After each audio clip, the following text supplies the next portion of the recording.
Сәлем достар! Бүгін мен сіздермен өте дәмді, өте жұмсақ бауырсақтың рецептісімен бөлісетін боламын. Ол үшін видеоны соңына дейін тамашалап, лайк басып, комментарий жазып, каналға тіркеліп кетіңіздер. Ең алдымен шұңғыл ыдысымызға жылы суымызды құйып аламыз. Оған ашытқымыз бен тұзды бірге қосып, жақсылап араластырамыз. Одан кейін жылы сүтімізді құямыз. Қолданған заттарымыздың барлығының жылы болуы шарт. Егер де салқын күйінде қолданатын болсаңыздар, қамырымыз көтерілмей қалуы мүмкін. Сары майды тоңазытқыштан алған күйге салмаңыздар. Оны да бөлме температурасында немесе ерітіп салсаңыздар болады. Енді жұмыртқамызды салып, барлығын жақсылап араластырамыз.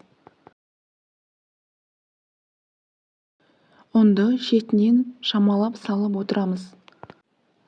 Басында қасықпен араластырып аламыз. Ал соңына қарай қолмен жайлап араластырамыз. Ұнды қаншалықты аз салсаңыздар, бауырсағымыз соншалықты жұмсақ болады.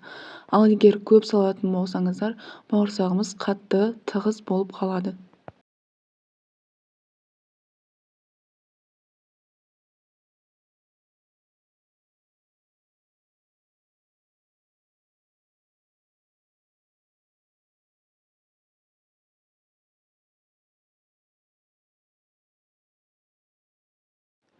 Қамырымыз дайын болғаннан кейін ыдысымыздың бетін ауа өтпейтіндей жақсылап жауып аламыз.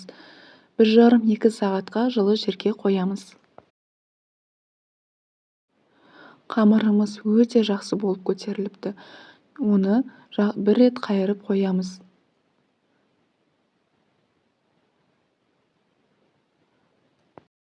Мен жылы судың көмегімен қамырымды бір рет қайырдым. Одан кейін тағы да бір 20-30 минутқа жылы жерге қоямыз.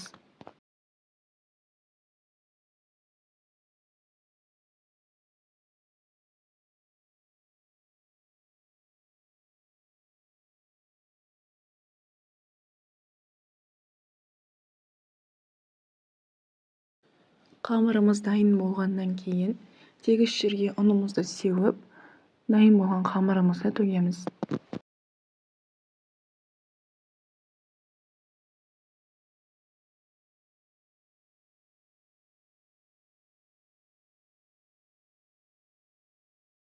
Мен қамырымды осылай ұн сеуіп, шетінен жайып дайындаймын.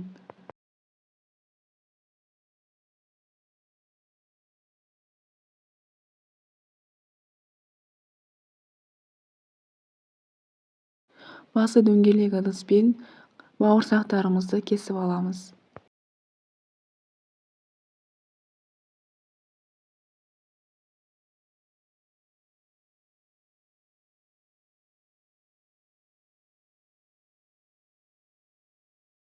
Бауырсақтарымызды кесіп алғаннан кейін артылған қамырларды біріктіріп, қайтадан жаямыз.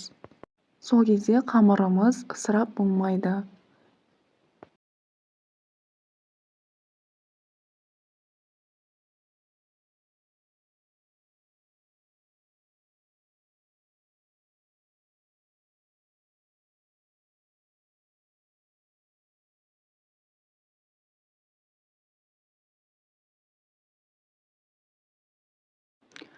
Майымызды жақсылап қыздырып аламыз.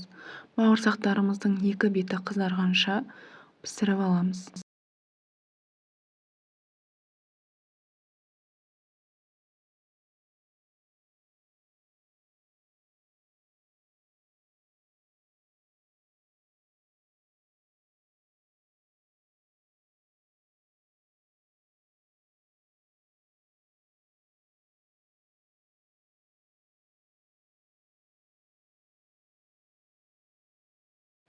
Міне, бауырсақтарымыз әдемі болып көтеріліп, жұп-жұмсақ, дәмді болып пісті. Егер де осындай дәмді бауырсақ пісіргілеріңіз келсе, видеоның астына рецептіні қалдырып кетемін. Видеоны тамашалағаныңызға көп рахмет.